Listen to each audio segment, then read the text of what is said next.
உலகம் நம்மை தோற்கடிக்கட்டும். நான் ஒப்புக்கொண்டால் தானே நான் தோற்றேன். மீண்டும் முயல்வேன், விழும்பொழுதெல்லாம் எழுவேன். மறைந்து போன தமிழன்பன் தன் கவிதையில் சொன்னார், 9வது முறையாக பூமியில் தடுக்கி விழுந்தவனை பார்த்து பூமி தாய் கேட்டாளாம், ஏற்கனவே 8 முறை எழுந்து நின்றவன் அல்லவா நீ? எழுந்து நின்றால் தானே விழ முடியும், விழுந்தே கிடந்தால் விழ முடியுமா என்ன?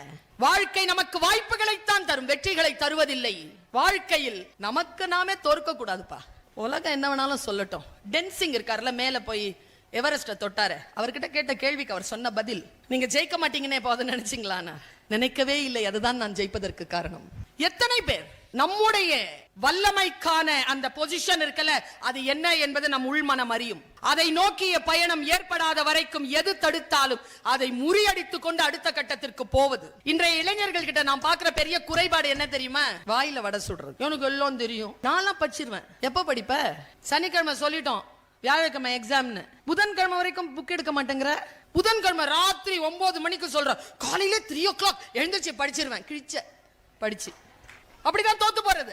எக்ஸாமினேஷன் ஹால்ல வந்து தூங்குறது. இங்க பாருங்க, ஒண்ணும் இல்ல, ப்ரிப்பேர்டா இருந்தோம்னு வச்சுக்கோங்களேன். ப்ரிப்பரேஷன் எங்க ஐயா சொல்லுவாரு, கிருபானந்த வாரியார், டேங்க் ஃபுல் ஆயிடுச்சுன்னா எங்க வேணாலும் குழா திறக்கலாம். குழா திறந்தா வந்துகிட்டே இருக்கும். டேங்க் ஃபுல் ஆகணும்ல. வாழ்க்கையின் கடைசி நிமிடங்களுக்குள் இருக்கக்கூடியவர்களிடத்தில் வாழ்க்கையின் ரகசியங்களை கேட்டு தெரிந்து கொள்ளுங்கள். நமக்கு எங்கே இருக்கிறது நேரம்? பெரியவர்களிடத்தில் நாம் பேசுவதே இல்லை. 90 வயது கிழவிகள் இறந்து போகின்ற பொழுது எனக்கு ஒரு நூலகம் அழிந்து போனால் என்ன மன வருத்தம் ஏற்படுமோ அந்த மன வருத்தம் எனக்கு ஏற்படும். அவர்கள் கிடங்குகள், அவர்களிடத்தில் அவ்வளவு விஷயங்கள் இருக்கின்றன. நாம் அதற்குள்ளாக நுழைந்து வருவதற்கான நேரமோ மனநிலையோ நமக்கு இல்லை. மரணப்படுக்கையில் கிடக்கிறான் அந்த சீன ஞானி. அவனிடத்தில் கேட்கப்படுகிறது, எங்களுக்கு ஏதேனும் சொல்ல முடியுமா? உங்களுக்கு ஞாபகம் இருக்கான்னு தெரியல, மறந்திருந்தால் நினைவுபடுத்துகிறேன். என் வயதில் இருக்கக்கூடியவர்களுக்கு வீட்டில் யாராவது விருந்தாளிங்க வந்தாங்கன்னா காப்பி டிஃபன்லாம் கொடுத்துட்டு அவங்கள நல்ல சோஃபாவில் உட்கார வச்சுட்டு சின்ன பிள்ளைங்களெல்லாம் வரிசையாக அவங்களுக்கு முன்னால் நிறுத்தி வச்சு அட்வைஸ் பண்ண சொல்லுவாங்களா? சொல்லியிருக்காங்களா? சொல்லியிருக்காங்களா? உங்களுக்கு சொல்லலையா? வேற யாருக்காவது? எனக்கு சொல்லியிருக்காங்க. எனக்கு ஒரு பெரியப்பா, 3 சித்தப்பா, ஒரு அத்தை. மாதம் வந்துடுவாங்க. எங்கள் அம்மாவும் கரெக்டாக போயிடும், அப்பாவும் போயிடுவார். அவங்க தனித்தனியாக தான் வருவாங்க. மாதம் வரும். காஃபி டிஃபன்லாம் சாப்பிட்டுட்டு உட்காரும்போது வரிசையாக நாங்கள் 5 பேர், ஒரு அண்ணன், ஒரு அக்கா, ஒரு தம்பி, ஒரு தங்கச்சி, எனக்கு நடுவில் நான். வரிசையாக கால வரிசைப்படி நிறுத்தி வைப்பாங்க. பைஜான் 5 சாத்தானுங்க, சொல்கிற பேச்சு கேட்கறது இல்லை. நடுவில் இருக்கு பாருங்க, அது குட்டி சாத்தான். அது ஒரு பேச்சையும் கேட்காது. அட்வைஸ் பண்ணுங்க, ஏதாவது நல்ல வார்த்தை சொல்லிட்டு போங்க. மாசங்க வர்றதே தெரியாதுங்க எங்களுக்கு. சிக்கிப்போங்க, நாங்கள் 5 பேரும் சிக்குவோம். யாரும் விளையாட போக முடியாது. இது என்ன துயரம் தெரியுமா? ஒவ்வொருத்தரும் 45 நிமிஷம் அறிவுரை சொல்லுவாங்க. அதில் மாபெரும் துயரம் என்னன்னா, அதில் ஒரு சித்தப்பாவுக்கு அட்வைஸ் பண்ணவே தெரியாது. துயரம் என்ன தெரியுமா? அட்வைஸ் பண்ண தெரியாதுன்னு அவருக்கு தெரியாது. எப்படி பேச்சாளர் ஆனன்னு நினைக்கிறீங்க? இவ்வளோ பேச்சை கேட்டு எதெல்லாம் பேசணும் எதெல்லாம் பேசக்கூடாதுன்னு தெரிஞ்சதுனால பேச்சாளர் ஆயிட்டேன். மரணப்படுக்கையில் இருக்கின்ற சீன ஞானியிடம் கேட்டார்கள், எங்களுக்காக இறுதியாக ஏதேனும் சொல்ல முடியுமா? சீன ஞானி பேசுகிறான். 2 வரியில பேசுறான். வலிமை வீழும், மென்மை வாழும். இல்லீங்களே, வலிமைதானே வாழும், மென்மையாக இருந்தால் வீழ்ந்து போவோம் என்கிறானே டார்வின். அது விஞ்ஞானம், நான் சொல்லுவது மெஞ்ஞானம். மெஞ்ஞானமாக சொன்னான் சீன ஞானி. உதாரணத்தை கேட்டார்கள், சான்று கேட்டார்கள். சான்று கேட்ட பொழுது அவன் சொன்னதுதான் ரொம்ப முக்கியம். இந்த சீன ஆட்களை பார்த்தீங்கன்னா பல் டாக்டரா இருப்பாங்க, பார்த்திருக்கீங்களா சார்? பாரிஸ்ல, சென்னையில அவ்வளோ பல் டாக்டர் இருந்தாங்க, இப்போ இல்ல. சீனர்கள் தான் பல் டாக்டர்களே. அது என்னன்னு பார்த்தா சூடா சாப்பிடுவாங்க சார். அவங்க பல்லு சீக்கிரம் விழுந்துரும் அவங்களுக்கு. டென்டிஸ்ட் மேக்சிமம் சீனர்கள் தான், ஒரு 20 வருஷத்துக்கு முன்னால வரைக்கும். அவன் கரெக்டா பேசுறான் சார் அந்த மேட்டரை. உடம்பிலேயே வலிமையான பகுதி, வலிமை வீழும் மென்மை வாழும்ன்றதுக்கு அந்த ஞானி தந்த விளக்கம் பாருங்க. உடலிலேயே வலிமையான பகுதி பல், உடம்பிலேயே மென்மையான பகுதி நாக்கு. வலிமையான காரணத்தினாலேயே அவை விழுந்து விடுகின்றன, மென்மையான காரணத்தினாலேயே நாக்கு வீழ்வதில்லை என்று சொன்ன. நான் அப்படியே நிறுத்துறேன். எது வல்லமை தெரியுமா என் உறவுகளே? ஃபோர்ஸ் காட்டுறது இல்ல வலிமை, அதல்ல வல்லமை. கண்ணதாசன் சொல்கிறான் பாருங்க, புரியுதா பாருங்க. ஆற்றங்கரை ஓரத்திலே அசைந்து நிற்கும் நாணலது காற்றடித்தால் சாய்வதில்லை, கனிந்த மனம் வீழ்வதில்லை. இந்த ஸ்டேட்மெண்ட் அப்படியே வைங்க. புயல் அடிக்கிறது, மரம், வலிமையான மரம் சாய்கிறது. அதே புயலுக்கு புல் சாய்ந்தாலும் மறுபடியும் எழுந்து நிற்கிறது. வலிமையான காரணத்தாலேயே மரம் விழுந்து போகிறது, மென்மையாக இருக்கின்ற காரணத்தாலேயே புல் விழுவதில்லை. மரம் வலிமையானது, புல் வல்லமை கொண்டது. விழும்பொழுதெல்லாம் எழக்கூடியவர்கள் வல்லமை பெற்றவர்களாக இருக்கிறார்கள். சாய்ந்து கீழே கிடப்பது வலிமை, மீண்டும் எழுவது வல்லமை. மீண்டும் எழக்கூடிய அந்த வல்லமை தாராயோ என்றுதான் நான் பேச வந்திருக்கிறேன். வாழ்க்கையில் நாம் வல்லமை பெற வேண்டும் என்றால் தோற்காமலேயே இருந்து விடலாமா? இந்த உலகம் நம்மை தோற்கடிக்காதா? நான் சொல்லுகிறேன், இதோ பேசிவிட்டு சென்று விடுவேன். இந்த வார்த்தை உங்களுடைய மன அறைகளில் நின்று நிலை பெறட்டும். ஓஷோ இடத்தில் கேட்டார்கள், இந்த உலகத்தில் 650க்கும் மேற்பட்ட கோடிக்கணக்கான மக்கள் வாழ்கிறார்கள். ஆனால் நீங்கள் இந்தியாவில் இருந்து வருகிறீர்கள். இந்தியாவின் தென்பகுதியில் இருக்கக்கூடிய மக்கள் நம்மை பற்றி சொல்கிறார். ஒரு கேள்வி, தமிழர்கள் அவர்கள் மட்டும் ஏன் வித்தியாசமாக இருக்கிறார்கள்? இது ஓஷோவிடத்தில், ரஜினிஷ் இடத்தில் கேட்கப்பட்ட கேள்வி பதிவாகி இருக்கிறது. ஓஷோ தந்த பதில் என்ன தெரியுமா? என்ன வித்தியாசமாக இருக்கிறார்கள் என்று நினைக்கிறீர்கள்? இல்லை, அவர்களுக்கு என்று ஒரு சிந்தனை உண்டு. பொதுவாகவே அவர்கள் வேறு விதமான சிந்தனைகளை கொண்டவர்களாக இருக்கிறார்கள். அவர்கள் மீது அவ்வளவு சீக்கிரமாக எதையும் திணித்து விட முடிவதில்லையே ஏன்? ஓஷோ மகாராஷ்டிராக்கார், மராட்டி பேசுறவர். தமிழர்களை பற்றிய அந்த ஞானிக்கு எப்படி இந்த விஷயம் தெரிந்திருக்கிறது என்று எனக்கு ஆச்சரியம். ஞானிகளுக்கு தெரிவது இயல்பு தானே. அவர் சொன்னார், தமிழர்கள் அப்படித்தான் இருப்பார்கள், ஏனென்றால் இந்த பூமி பந்தின் பூர்வ குடிகள் அவர்கள்தான். இதை நான் சொல்லல, நாம் இந்த பூமி பந்தின் பூர்வ குடிகள். இந்த பூர்வ குடிகளாக இருக்கக்கூடிய நமக்கு என்று இருக்கக்கூடிய மிகப்பெரிய ஆள்கை நம் மொழி.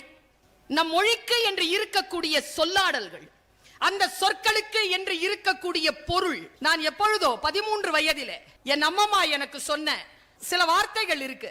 எனக்கு தெரியல, இன்றைய குழந்தைகளுக்கு அம்மம்மா எல்லாம் எந்த கதையும் சொல்றது இல்ல. ஏன்னா நோ பார்ட்டிஸ், இன்னைக்கு ஒன்லி ஆன்டிஸ். பாட்டியே கிடையாது. பாட்டின்னு சொல்லாத, என்ன ஆண்டின்னு சொல்லு. ஆயான்னு சொல்லாத, கேவலமா இருக்கு. அம்மான்னு சொல்லாத. அவரவர்களுக்கு என்று ஒவ்வொரு வயதிற்குமான பேரழகுடன் இருப்பவர்கள் தான் மனிதர்கள் என்று ஏன் அவர்களுக்கு நாம் சொல்லித் தருவது இல்லை? ஒவ்வொரு வயதும் பேரழகுதான். ஒன்றை இன்னொன்றாக மாற்றிக்கொள்ள வேண்டிய அவசியமே கிடையாது. சொற்களின் மீது கவனம் வையுங்கள். அப்பொழுதுதான் சொல்லின் உயர்ந்த சொல் செயல் என்பது புரிந்து போகும். சொல்லின் உயர்ந்த சொல் செயல். நான் நல்லா பேசிடுவேன். பேசு பேசு, பேசிட்டு சொல்லு. நல்லா எழுதிடுவேன், எழுதிட்டு சொல்லு. நான்லாம் நிறைய சம்பாரிச்சிருவேன், சம்பாரிச்சுட்டு சொல்லு. சும்மா சொல்ற. இது எப்ப தெரியுமா புரிஞ்சுது எனக்கு? 13 வயசுல புரிஞ்சுது. சொல்லில் உயர்ந்த சொல் செயல். வலிமை என்பது வேறு, வல்லமை என்பது வேறு. Survival of the fittest, Darwin. வலிமை கொண்டது வாழும், வலிமை இல்லாதது வீழும். டார்வினுடைய தியரி, பரிணாம வளர்ச்சியினுடைய தியரி.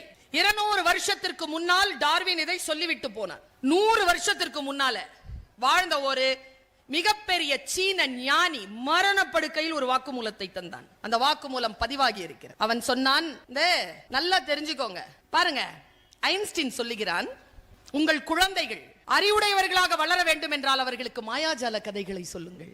ஐன்ஸ்டீன் 8 நாளைக்கு முன்னால, இன்னைக்கு 6ஆம் தேதியில 28ஆம் தேதி நான் இங்க வந்தேன். அமெரிக்கால ஜாக்சன் வில்லேங்கிற இடத்துல இருந்தேன். அங்கிருந்து புளோரிடா பக்கம், அந்த புளோரிடா மாகாணம் தான். அங்க டிஸ்னி வேர்ல்டு இருந்தது. Animal kingdom, magical kingdom, Hollywood எல்லாம் இருந்தது. நான் மேஜிக்கல் கிங்டம் தேர்ந்தெடுத்தேன். நான் அந்த மேஜிக்கல் கிங்டம்ல போய் உட்காந்தேன். மதியானம் ஒரு மணிக்கு போயிருப்பேன். இரவு 10 மணி வரைக்கும் அங்கேயே இருந்தேன். எல்லாரும் குழந்தைகளை அழைத்து கொண்டு அந்த மேஜிக் வேர்ல்டை காட்டிட்டு இருந்தாங்க. நிறைய கதைகள், டிஸ்னி வேர்ல்டனுடைய கதைகள் எல்லாம். கடைசியா ஒரு பெரிய வான வேடிக்கை நடந்தது. எல்லாரும் கீழே உட்காந்துட்டு அதை பார்த்தோம். மனம் ஒரு மாதிரி பரவச நிலையில இருந்தது. என் பெற்ற தாயானை நான் என்ன நினைச்சேன் தெரியுமா? இதை விட சிறப்பான கதைகளுக்கு உரியவர்களாயிற்றே நாம். எங்க மிஸ் பண்ணோம்? எங்க இந்த காட்சிகள் எல்லாம் மிஸ் பண்ணோம் நாம? பாட்டிகள் கதை சொன்னார்களே, ஒவ்வொரு கதைக்கு பின்னாலும் ஒரு அறம் இருந்தது, ஒரு நீதி இருந்தது. கதைகள் ஏன் சொல்லப்படுகின்றன என்பதுதானே முக்கியம். கதைகள் முக்கியமே இல்லையே. ஆடு பேசும், நரி பேசும், நாய் பேசும். அது எல்லாம் பேசுவதனால் வரக்கூடிய அந்த நீதி இருக்கு இல்லையா, அது என் ஆழ் மனதில் பேசி என் 6வது அறிவை தூண்டுமே. எங்கே போயிற்று அந்த கதை சொல்லுகின்ற பழக்கம் நமக்கு? எல்லாம் மேல இருக்கிறவன் பார்த்துக்குவான் மாதிரி எல்லாரும் இந்த ரீல்ஸை பார்த்து தொலைக்கிறீங்க. 25 ரீல்ஸ் பார்த்த உடனே உங்களை கூப்பிட்டு கேட்கிற ஒரு 10 ரீல்ஸ் பத்தி வேகமாக பார்க்கக்கூடிய காட்சிகள் மனதில் நிற்காது. நின்று நிலைத்து சொல்லக்கூடிய கதைகள் மனதில் நிற்கும். யார் ஒருவர் வாய்ப்புகளை சரியாக பயன்படுத்திக் கொள்கிறோமோ அவர்கள் வெற்றி பெறுகிறோம். வல்லமைக்கான இன்னும் ஒரு விஷயம் சொல்லிட்டு போறேன். ஒன்னொன்னா வந்து விழும். பிரபஞ்சம் சொற்களை தருகிறது, சொல்கிறேன். நானாக சொல்ல இல்லை, என் ஆழ் மனதில் உங்களுக்கு சொல்ல வேண்டும் என்று எண்ணம் ஏற்படுகிறது, சொல்கிறேன். உதாரணத்துக்கு சொல்கிறேன். உங்க பிள்ளைகளை ஃபர்ஸ்ட் மார்க் வாங்கணும்னு வலியுறுத்துறீங்களா? டார்ச்சர் பண்றீங்களா? பலமா தலையாட்டுது ஒண்ணு, அதை முறைச்சி பார்க்குது. அதுக்கு பக்கத்தில் உட்காந்துருக்கிறா அது அம்மா. நான் ஒன்று கேட்குறேன், எது வலிமை தெரியுமா? ஃபர்ஸ்ட் மார்க் வாங்கணும்னு போகிறோம்ல, அது வலிமை. எது வல்லமை தெரியுமா? எவன்லாம் ஃபர்ஸ்ட் மார்க் வாங்குறாங்களோ அவங்களெல்லாம் ஜெயிச்சுக்கிட்டே போகிறது வல்லமை. அவங்கள எப்படி ஜெயிக்கிறது? ஃபர்ஸ்ட் மார்க் வாங்குறவங்கள எப்படி ஜெயிக்கிறது? சின்ன குழந்தைகள் நிறைய பேர் வந்திருக்கிறீர்கள். நான் சொல்லுவதை மனதில் எழுதி வைத்துக் கொள்ளுங்கள். 98 மார்க் வாங்குறவனை பற்றி பயப்படாதீங்க. பயப்படாத. ஆனால் பயமாக தான் இருக்கும். எனக்கு இந்த 98 மார்க் வாங்குறவங்கள பிடிக்காம போச்சு சார் 8ஆம் கிளாஸ்ல இருந்து. அது என்கிட்ட ஒரு வார்த்தை சொல்லுச்சு அந்த பொண்ணு. அதான் 98 வாங்குவோம் எப்ப பார்த்தாலும். எக்ஸாமினேஷன் ஹால்ல கேட்டுச்சு அது என்ன, சுல்தானா படிச்சிட்டியா? யார பார்த்து கேட்குற படிச்சிட்டியா? நான் திருப்பி கேட்கணும் அதை, நீ படிச்சிட்டியா? ஒண்ணுமே படிக்கலப்பா. ஒண்ணுமே படிக்காம நீ 98 வாங்குறியா நீ? அப்பதான் தெரிஞ்சது இவர்களுக்குள் ஏதோ சூது இருக்கிறது, இவர்களுக்குள் ஏதோ சூழ்ச்சி இருக்கிறது. கிடையாது, இது இல்ல வாழ்க்கை. ஜெயிக்க ஆரம்பிக்கணும்னு ஜெயிக்க ஆரம்பிச்சேன் பாருங்க, ஃபெயில் தான். 18 தான், 20 வாங்கினேன், 2 மார்க் தான் ஃபெயில் தான். அடுத்தது 22 வாங்கினேன், ஃபெயில் தான். கொஞ்சம் கொஞ்சமாக தான் நாங்கள் வாங்க முடியும். ஏங்க நான் மீனுங்க, கடல்ல தான் நீந்த முடியும். இந்த ஃபர்ஸ்ட் வாங்குறதெல்லாம் மானு, அது காட்டில் ஓடும்.